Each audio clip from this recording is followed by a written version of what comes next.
like that one? Where's your mic and your headphones? Check. Good morning. All right. Ready? Yo, Facebook. I don't feel particularly. Take a deep breath. Put your alter ego on. I need no alter ego. It's myself. Mm-hmm. Are you ready? Check your levels. Check your levels. Joe Biden. I thought that said Joe Biden for a minute. I was like, what? Come on in. No. Are you ready? Yes, ready? I am. Okay. Today's show is sponsored by Faithful Counseling. Get the therapy help you need from your house, in your J's, ain't no thing. Go to getfaithful.com/anatomy of marriage. Hello and welcome to Anatomy of Marriage Radio. I'm your host, Melanie Studley. Good morning, my friends. My name is Seth Studley. I am a licensed marriage and family therapist, and this show is real help for real couples. That is right. Every day we do the same thing. We do a prayer, an intention, a gratitude, and then we do our question of the day. And we encourage you to do these things with us because they help your marriage, and that's what it's all about, people. That is right. Every day we're also live on Facebook, YouTube, and Instagram, so you'll hear us talking to our fronds. Who needs fronds when you've got an enemies or whatever it is? That's right. So yeah, you'll hear us talking and doing comments. Join us every day. It's really fun. 7:30 a.m. Pacific Standard Time. We've already got loads of comments already. That's apparently. right. It says, hi guys, good morning from Tulsa, Jordan and Coco. Woo-hoo. So good to see you and start my day off with you. Yes, it is. Good morning. I tell Melanie, because we go back and forth sometimes, like, oh, should we do the show every day? And I'm like, I love doing the show every day. I miss it if we don't do it every single day. Right. So we're going to have to figure that out. But you guys keep on showing up. So we're going to bring it. So thank you for joining us. Good morning, Kendra. Let's get to it. Pigs, prayer, intention, everybody and says gratitude. hi. Okay, yeah, pigs. So we do our prayers. So that's going to pray. All right. Thank you, God, Creator, for your blessings. Thank you for today. I pray that you be with people who are being affected by wildfires, fires, and all that stuff. God, thank you so much for being with us no matter what we're going through. I pray that this show is helpful to people who are listening and also helpful to us. Thank you. Amen. And thank you for Paul and Matt, the best people ever. Yes. So it says, hi guys, good morning from Tulsa. Oh wait, you already read that. How did I read that wrong? Oh my gosh. Anyway, ADHD. Sorry. Yeah. What else? Intentions. So our intentions are basically the behavior that we want to have, the way we want to show up in this day. And it's sometimes helpful to look at yesterday, what you didn't love that you did. That's right. So what intentions do you have today? I'm going to start first. I have an intention to, I don't know how to word this, but we need a more scheduled evening. Like our kids be getting out of bed over and over and over. And I had this, I don't know why I forgot about it last night. Bonkers. But we need to write our expectations down. We've got 500 whiteboards and we need to say, this is the expectation. You are brushing your teeth, getting in bed, doing this thing at 9:45. If you get back out of bed, here's what you lose. Because those little turds got back out of bed 1,000 times after you went to bed. And it made me mad. I was mad. So what is your intention? My intention is to figure out how to do that because that stuff is messing us up. Like you and I, we barely have sex. Just kidding. It actually really does impact that though. My intention is just to be patient and kind and calm and loving today. Cool. Weirdo. No, that's what it is. Yeah, if you have to have an intention to do stuff, right? And we do, or we strive to. So anyway, have some intentions, right? My thankfulness, my gratitude is you continuing to bring it every day. When I bring it, you get it. Yeah, that's right. And I find that right now I'm 75 hard is done for me, done, right? But I'm still going to the gym, still cold shower, making the bed and stuff like that. And I'm planning to probably Sunday get back on all that stuff. Not necessarily 75 hard straight out, but a program, because when I'm doing that stuff, I mean, we started another business this year. We've rushed it this year, and it's because of those intentional things that we have been doing. It's like no matter what, we're doing these things. So I'm thankful that you are on board with that and also doing it too. So thanks.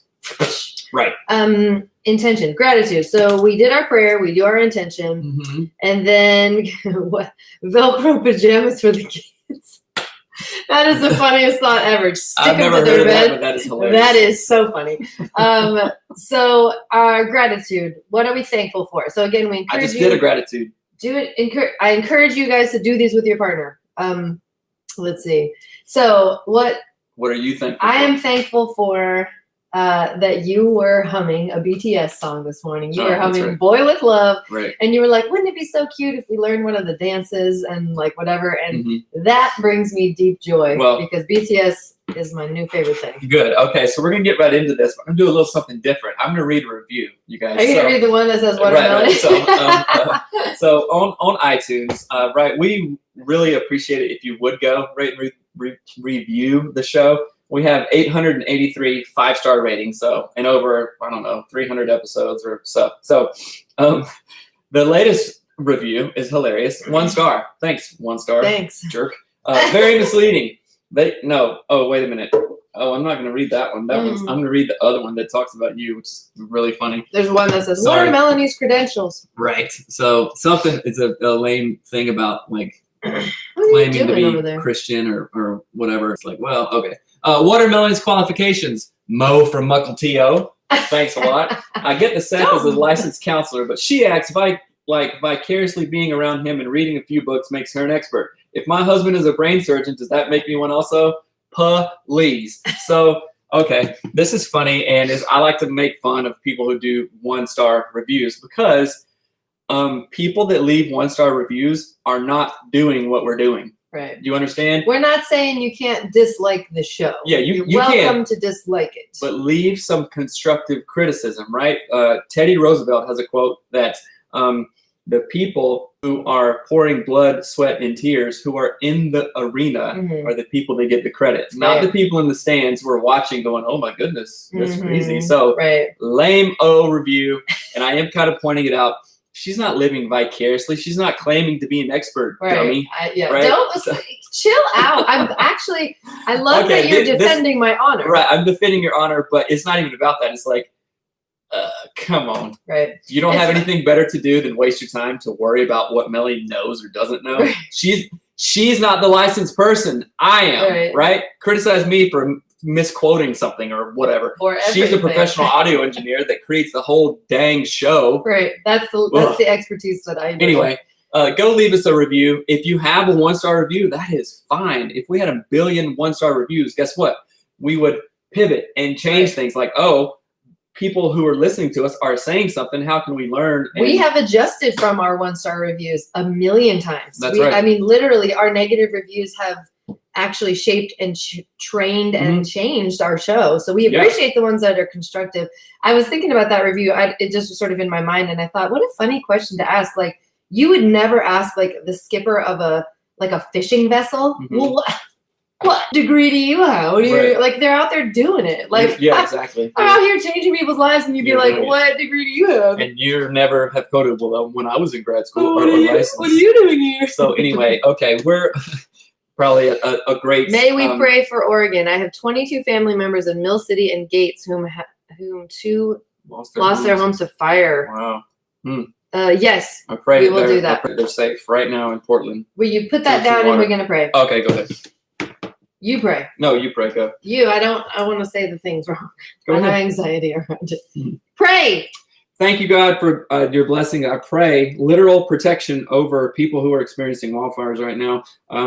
Have that fire go straight around them. Thank you, God, for all your blessings. Even this, I pray that some good comes out of it. Amen. Amen. Pray for safety for the firefighters too.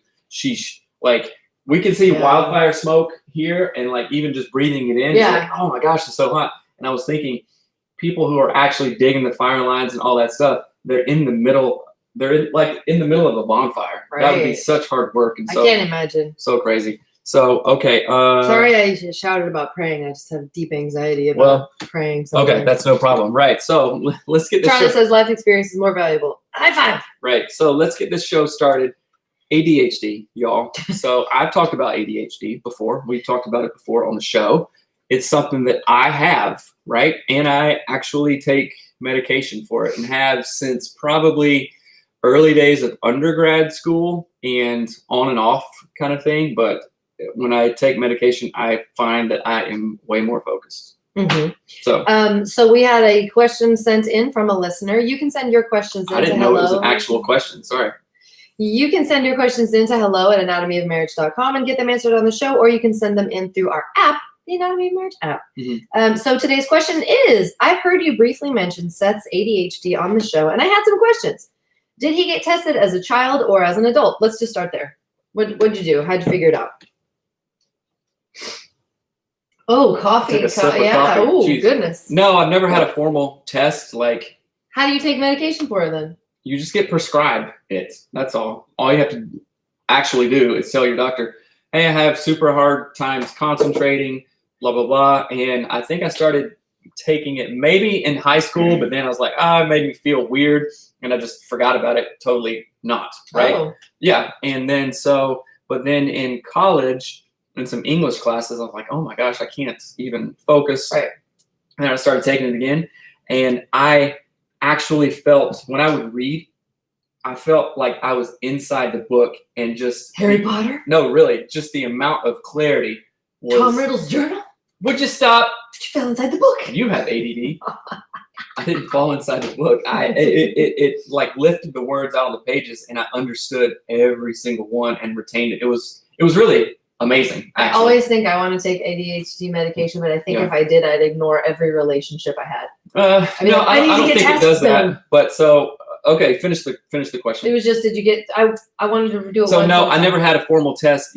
But here's the thing: young boys and ADHD medication kind of go hand in hand. All you have to say, like, we could get any of our kids on Ritalin or whatever instantly like that, because that's how it's prescribed. Like, oh, okay, so, oh yeah, Ritalin, okay. And then it is very over prescribed. Okay. And what it does is tamp down all these, firings and wirings and stuff together to help the person focus. But no, I never took an actual test or it's like a weighted assessment. Blanket of the mind. Yeah, sort of. Yeah, but there are obviously tests out there. How does ADHD impact our relationship?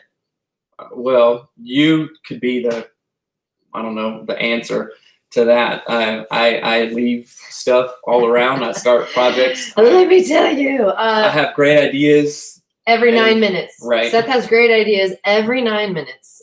He is a wonderful person, but cannot put his shoes in the same spot 2 times in a row. Mm-hmm. So actually, this is funny. What was it, yesterday or like a few days ago, I had been harping Seth, I'm not exaggerating, for 5 years. Like, you can't leave piles everywhere. You can't just buy bullets and leave them on your nightstand for 7 years. Like, this is not ideal, and it makes our home ugly, and I hate how it feels. Mm-hmm. And like, my brother makes fun that we're white trash and we're rednecks because of the way our home looks. And so I had been, what are you doing on your phone? He calls it a res house. Can you quit? And so, yeah, he does. He calls it a res house. But we for years had this sort of like struggle and debate about Seth's. I mean, everything could be a mess. Could be is what I'm going to say. His car is a hot mess. All this stuff. And I realized he actually doesn't have the skill set to fix this. I was like, Seth, you got to be more tidy. Seth, you got to do this. You got to do that. And I had this like weird awakening moment. I was like, why do we keep asking him to do something he literally doesn't have the skill set to do? And I don't mean that in a demeaning way. Seth does 10 million things I could never do. Like our taxes, setting up our business back end. I could not do that. We wouldn't have anything if it was left up to me. But hold on. Let me just interject. So when you say you can't do anything, we go off of each other's strengths, right? And so Liz Libson, our podcasting host, kept on sending emails back and forth like, hey, this debit card, this credit card, the wrong numbers are here, right? And like it went back and forth, and I finally looked at it, and you were the one that were doing it, and it was like you had transposed like 2 numbers over and over again. I was like, sweetheart can't see it. You know what I'm saying? I can't. So yeah, I actually can't. Yeah, right? It's not funny at all.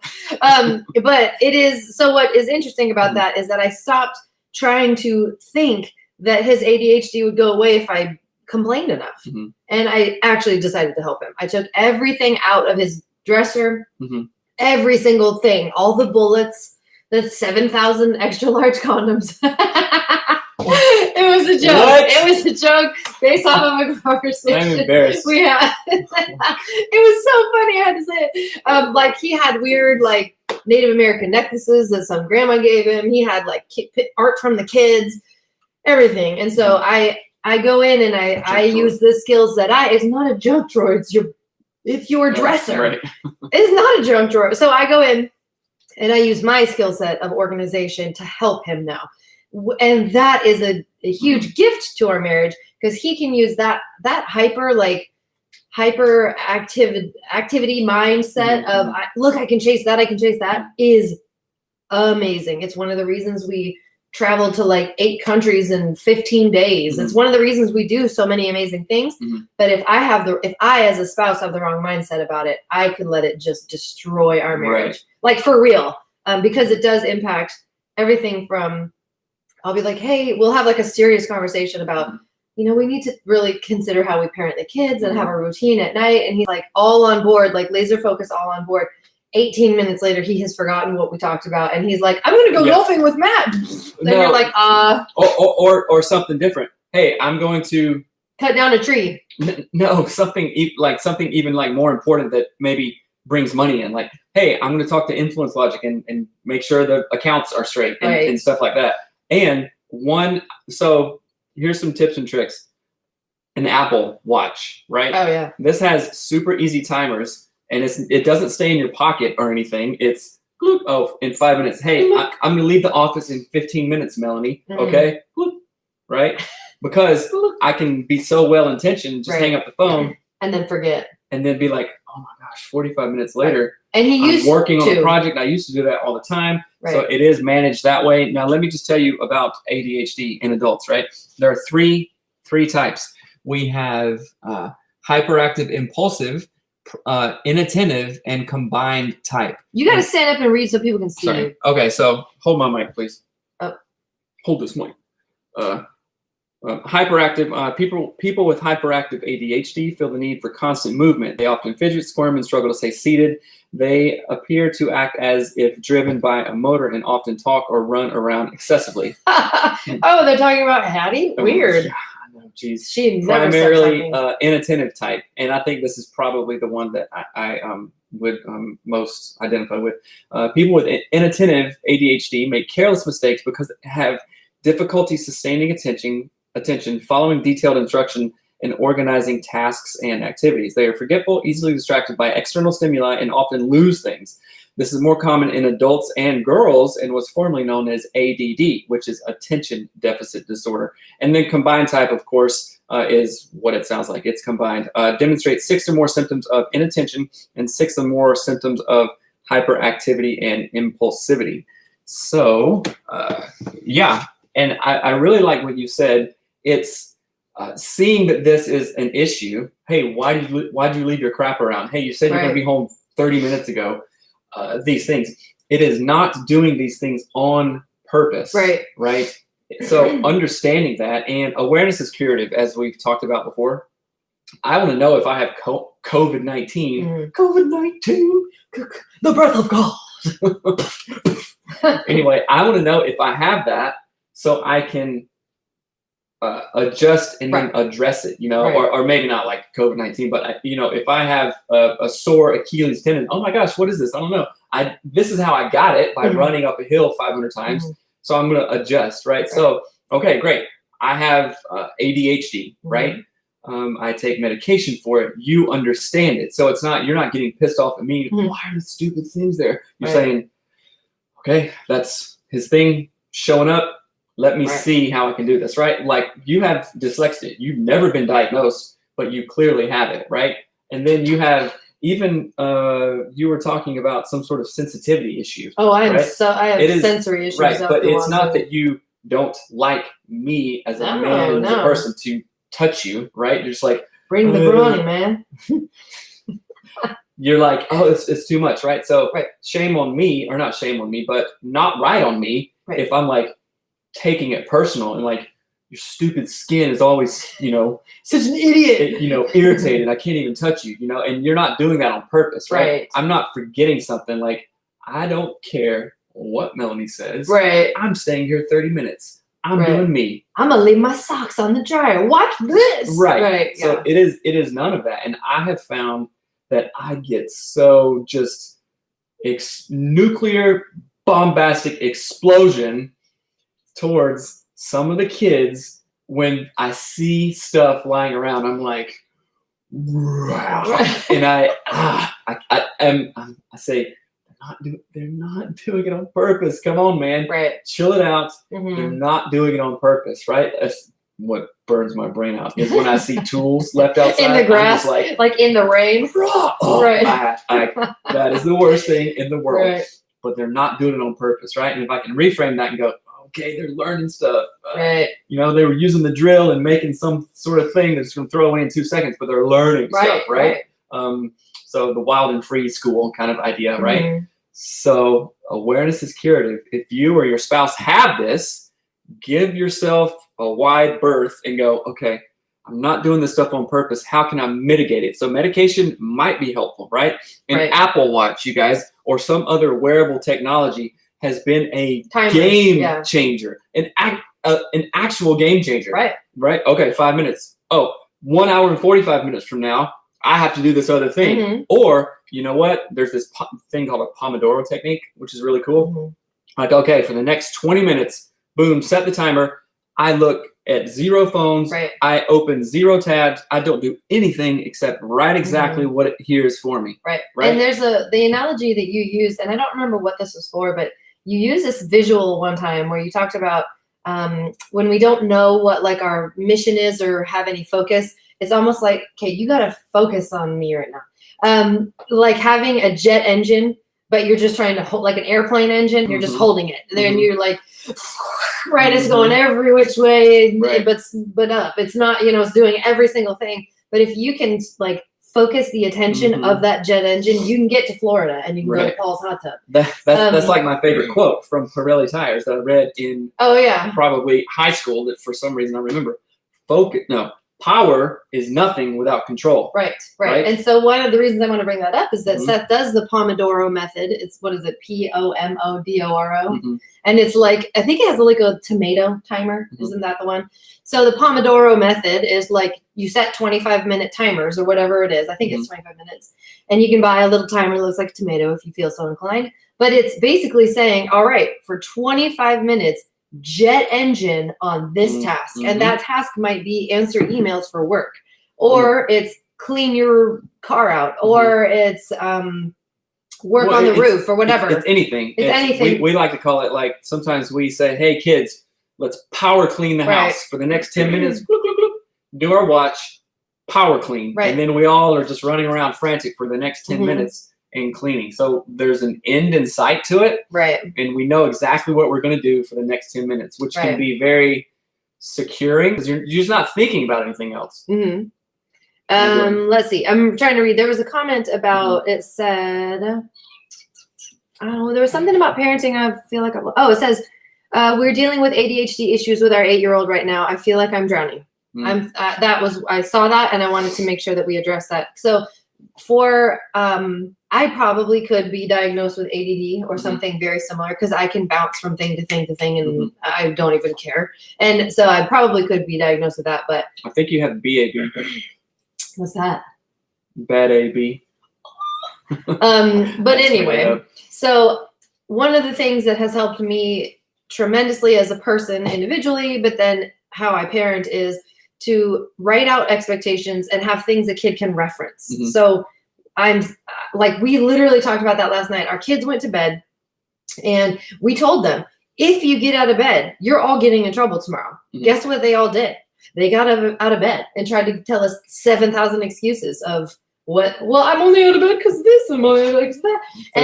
And this morning I'm like, I can't believe I didn't think we need to write everything down we have a dry erase board. And it's not because our kids are dumb or we're dumb or whatever. We all of the Studley family has like, our brains just go 800 directions. We can get distracted so easily. But when we know what the goal is, it's written on that whiteboard. And then we know actually what the punishment or the consequence is. Then we can go, oh, I remember, I need to stay focused on that. So that will work with anything, even emotional, like how would I say this? It works to keep your kids on task. It also works to keep your kids focused on their sort of social emotional goals, if that's something that they deal with. I can explain that more if you want to, or I can, what do you think? No, that's fine. Let's move on. I think I think we're all a little ADHD. We should just have like In our family? Yeah. Yeah. A little bit. But that's so that's power. Let's harness that. Right. So our jobs as parents isn't to be like, why'd you leave the thing on the thing? You know, Right. because that is a constant battle. Guess what? Mhm. I don't think that, you know, the ADHD is going to go away. Mhm. So we can live the next 20 years of our relationship fussing about socks left on the thing, or we can set ourselves up for success. So an increased understanding on your part and an increased effort on my part. Right. So with that, daily lists really help me a lot. And I tell everybody in meetings and whatever, I actually say, okay, let me write this down. If it's not written down, it just goes away. It goes away. And luckily I have 2 phones and I text myself stuff all the time. Right. We text ourselves, we email ourselves constantly. So get in that routine of, okay, it's like a data backup, you know? Right. Oh, here's a million ideas. So some of them just go away, right? But at least they're out of my brain, right? James Altucher, which is he has a really great podcast. It's the James Altucher Show. He's got a great perm. I think it's natural. I know, actually. it's natural. But anyway, he says, write down, I think 10 or 20 ideas a day, right? To get it out of your brain. And he does all kinds of crazy like mind hacks and stuff like that. He's a really smart dude. He's interesting to listen to. So that's a good show. And I have found like journaling every single day, writing stuff out, just having always a pen in my pocket, right? If my pants are on, I got a pen in the pocket plus a pocket knife. Right.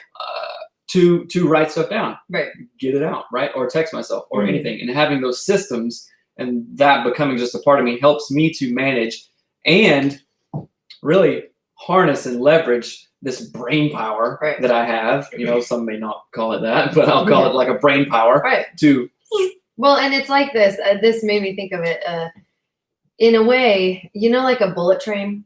Where are those in like Japan or something? So imagine that you had the bullet train, but you didn't have the track for the bullet train. And you're like, every time I try to start this bullet train, it goes 700 miles an hour and it's about to, I can't use it. It's just a slinky snake. Right. But here's the thing. You have to build the track for the bullet train. So it's the other way around, like with Seth's mind and to an extent mine, and definitely our children, you have to build and create the framework, the tracks that this bullet train can go down successfully, because it's going to go no matter what. Hold my mic. Got your mic. So here's my track. He's got him a journal, y'all. It's a leather journal. He's got 2 moleskins in there. Moleskin, right? Boom, boom, boom. And here's my pen, right? He's got him a pen. He buys in my pocket. And then wearable technology, Apple Watch. Right. These 3 things are my tracks. You know what I'm saying? That's a really great analogy. Right. Good job. And the thing is, like, you don't want to be the type of person who's just like, this stupid bullet train needs to slow down. Right. It doesn't have a slower setting. It's not going to slow down. And so that I go back to that idea of, I kept asking Seth to like clean out your dresser, do this, organize your stuff. And then I finally realized like it's not even his job. And y'all can get as mad at me as you would like, but it's not his job. And guess who's my job to be clean and you can responsible for you my can own maintain stuff. it, but your gift is not systems creation. Oh God, no. And I can't. That is my gift. So here's the thing: I want to empower spouses, even if it's not around ADD. You have a gift, a skill set that is different than your partner. One of my gifts and skill sets, I love and I adore an orderly, clean home that is highly efficient. I love it. Yeah.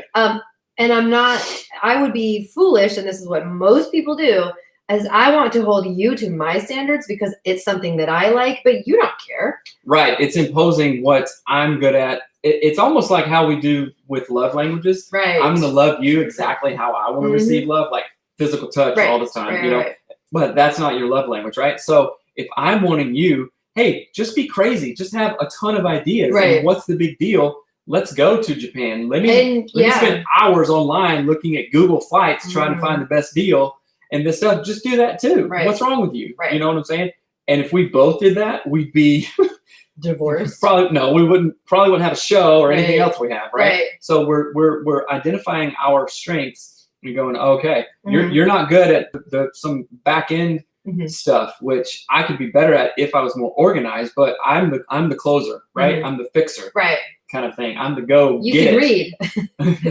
I can't. I can read. And so, but I want to make really clear that I will do more cleaning than Seth does. He will maintain stuff. If I tell him where stuff goes, he'll maintain it because he loves me and he cares about our home and our relationship. But I came to this realization one day. I used to get so pissed at everybody, like, nobody cares. I'm the only one who can vacuum. I'm the only one who can clean the floor. And I was just like, who does that sound like? Well, I don't know. Family board. Oh yeah. So this is basically, I was walking around our house complaining to myself that nobody cares about anything but me. And then I had this like light bulb moment and I went, no, I'm doing this because I want our house to look good. Like I had a weird empowered moment where it changed how I felt. Like I'm vacuuming because I don't want dog hair everywhere. And I'm excited about not having dog hair on my rugs. Like, I mean, that sounds stupid, but it made a huge difference. What you doing? I'm going to hook up. Let's get to some conversation starters. You guys, okay, so Melanie's talking about organization and keeping a home and stuff like this. And this is actually one of her real deal specialties. And I know that you talk about that with your female clients in coaching, right? Oh, coaching, what's that? Oh, okay. So you guys, we do coaching, right? Email us at coaching@anatomyofmarriage.com. And we are seeing the best results from our clients. Why? Because number one, they want it. I can't work harder than my clients. I won't work harder than my clients. Number two, they have bought into it. They trust the process. And guess what? We bring results. Just yesterday, so many clients were like, dude, this is crazy. So many things have changed over the last 3, 4, 5 weeks. And I was telling Melanie about that. It feels so freaking amazing when our clients are having these levels of successes, like these breakthroughs, because you know what, you guys, if you could have done it alone, you would have done it by yourself, right? I can tell you that from experience. You could have done it on your own. You would have done it by now. That's right. You would have done it by now. If you could do it alone, if you could pick up this giant, huge thing alone, you would have done it. You wouldn't have been looking at it and going, oh, man, what can I do? I was got to hire a mover company and all this stuff. You can't do it alone, guys. So email us at coaching@anatomyofmarriage.com, and we will come alongside you every single day, right? We do a video call weekly with you, only you. And then I'm in contact with my people every single day. Yo, bro, what's up? Give me a status update. Hey, haven't heard from you. What's up? Oh, okay. That's not a good excuse. I'm keeping you accountable to it, right? So we are talking to some other, I guess, business partners at this point, and he called me out on something. He said, okay, you said it. I'm holding you to it. Oh, yeah. It's here. You're going to do it. I was like, yes. I wasn't thinking about that, but somebody else was holding me accountable for that and put me to task, right? And guess what? That fired me up. I was like, you got it. I'm going to do it, you know? So I think of it as a challenge, right? So email us at coaching@anatomyofmarriage.com. If you have any questions, we can jump on a consult call with me or with Melanie to get your in gear. All right, let's go to the conversation starters, which are brought to you by the wonderful Anatomy of Marriage app. Get it anywhere you get apps, on Google Play, on iTunes, wherever. I really wasn't done with my ADHD. That's okay. There's one more question. I have to go. There's one more question. Additionally, what tips do you have to having success when you realize that you are having a connection issue due to ADHD issues? Let's answer that. Okay, so how would you answer that? Systems of operation. Yes. SOPs. SOPs. And reading the book, something like, what is it? Extreme Ownership. What's the other one? Yeah, Extreme Ownership, I think it is. I have used and fallen in love with using military concepts in daily life, which is the opposite of any. I mean, I'm an art major. Like I'm discipline the opposite equals of that. freedom from Jocko Willink. Right, discipline equals freedom, and that's one of the things I love, honestly, about the conversation starters in the app. Actually, the app itself. So the Anatomy of Marriage app it's a way to have almost like a third-party focuser for your ADHD issues. So one of the reasons I love it is like we'll go out to dinner and we'll pull up the conversation starters and just start talking. And in the app itself, we'll hold our focus so that we can actually do connection. So set systems and operating procedures in place that will guarantee mission success, right? Mission success. I want more connection. Okay, what do I need to do? And you need to set in structures and systems in place. Again, it's building the tracks for that bullet train, because it's gonna go, right? It's gonna go somewhere on its own. Build the tracks, and that takes time and understanding each individual person in the marriage, but it's worth it. You got to know, it says, I'm in, hope you're ready for this. Hey, we are ready for anything because we have participated in coaching. It is expensive, but if you want to take the island, you got to burn the boats. Right. And I was talking to my client yesterday. Actually, it's potential client, and they are client now. And it was a setup call, and I was like, I can't tell you how good you're gonna feel in like 2, 3, 4 weeks, and then 1 year from now, your whole life is gonna look different. The way you talk to your kids, the way you talk to your spouse, the way you have sex, the way all of it, the money you're making, the way your house feels.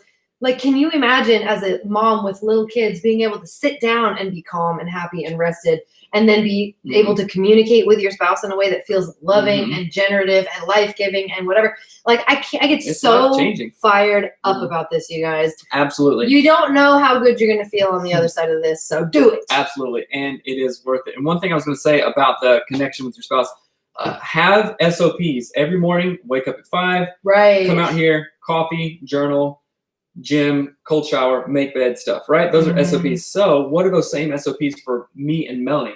Hey, we pray at 12:45 p.m. Oh, guess what? I have a prayer alarm. Okay, that's great. That reminds me. I don't have to think about it. The alarm goes off, boom, call, you, text, whatever. And then set up a date night. Set up systems for connection, because connection isn't just going to happen. Right. It's absolutely not just going to happen. So you have to put in systems, fallbacks, fail-safes that go, oh, yeah, a reminder. Okay. And then sometimes even a reminder for the reminder. Right. Oh, yeah. Yeah. And that's how you do it. So let's get on to this. Let's go. Okay. Here's the question. This is in the Anatomy of Marriage app. You can get it at anatomyofmarriage.com or Google Play or wherever you get apps. If you could change one thing about the way that you grew up or were raised, what would it be? I know mine right off the bat. I think more of a more of a growth mindset mentality, I think. Right, that's a good one. I had a fairly good childhood, and questions like this are weird because it's like, well, we go through the things in our past to get us to here exactly where we are, and I wouldn't trade it for anything. I like where I am and we are right now. But I think more emphasis on a growth mindset style. Right. I think in my own family, I wish that we could have just had more fun. Like it just was a lot of not fun stuff, and like no one. I am totally the black sheep of my family. Like I'm not like them. Just have more fun, be crazy. Yeah, just like go do stuff. Yeah. No, like it's like my relatives are all snails or something. I'm like out here and I'm like a leopard going woo, and my sisters and brothers are just snails. Yeah, like, somebody says nothing. That's good. You change nothing. Somebody else says examples of a healthy marriage. Yeah. Right. Sometimes we don't have these things. Right. All right. Next question. The next one. What's the best way for me to help you? What's the best way for me to help you or communicate with you when you feel overwhelmed? Saying, hey, how can I help? Okay. Really? For me, when I feel overwhelmed, the last thing I need is communication. I need You need doing. Well, maybe. The last thing you need is communication? Yeah, I need you to be like, I'm going to let you go away for a minute. Like, I need silence. I am out-talked in this house. We've got 3 of us just talking back to us all the time. And our kids could do a 4-hour podcast every day. They would never run out of things to say. And their waking moments are a podcast. Right. Honestly, they just have to be mic'd all the time. But that to me is like when I'm feeling overwhelmed, I just want silence. And even the kids asked me yesterday, they're like, Mom, I asked you a question. Why are you talking? And I'm like, my brain had just shut off. Like I had to full on say, I can't even think about what you're saying. Like, I'm sorry, but my brain is really overwhelmed. So I get it's a sensory thing for sure. I definitely think I have sensory, legit sensory I do too. So you guys, happy Friday. Thank you. I hope the show has been helpful in dealing with a spouse or if you yourself have ADHD. If you have any questions, email us at hello@anatomyofmarriage.com. And if you're really serious about coaching, we will jump on a consult call. Again, it's expensive. It's the best $10,000 that me and you have ever spent. We did our own personal coaching last year, and that's why we're here now. So, yes, I would not change anything about that. If you have any questions, email us at coaching@anatomyofmarriage.com. And one thing we didn't talk about, if you're struggling with mental health, anxiety, depression, anything, if dealing with a spouse who has ADHD, There are counselors who Right. specialize in that Yep. stuff, you guys, especially adult ADHD. So we have partnered with Faithful Counseling. They're a sponsor of the show. So you guys go to getfaithful.com/anatomy of marriage to have a consult call with a therapist, right? Mhm. To get hooked up with weekly sessions with a therapist. You will do telehealth there. You will get a therapist that is specifically trained and has a lot of knowledge in the area that you are wanting help with and an area that you are struggling with. You don't have to drive to an office. Right. You don't have to get COVID-19. Mhm. You don't have to buy gas. You don't have to do anything except go to getfaithful.com/anatomy of marriage to get the help that you need and also that you deserve. We all deserve Right. optimal levels of mental health. Mhm. And if that is suffering, other stuff is going to suffer. So pull the trigger, go ahead, do it. Mhm. Getfaithful.com/anatomy of marriage. Right. And they are an amazing company. That's why amazing organization. That's why we partnered with them. So go check it out That's right. if you need that help. We will be back on Monday That's right. with some stuff to talk about. If you got a question for the show, send it in to hello@anatomyofmarriage.com. All right. All right. Love you guys. Have a good weekend. All right. Bye. See you later. Bye.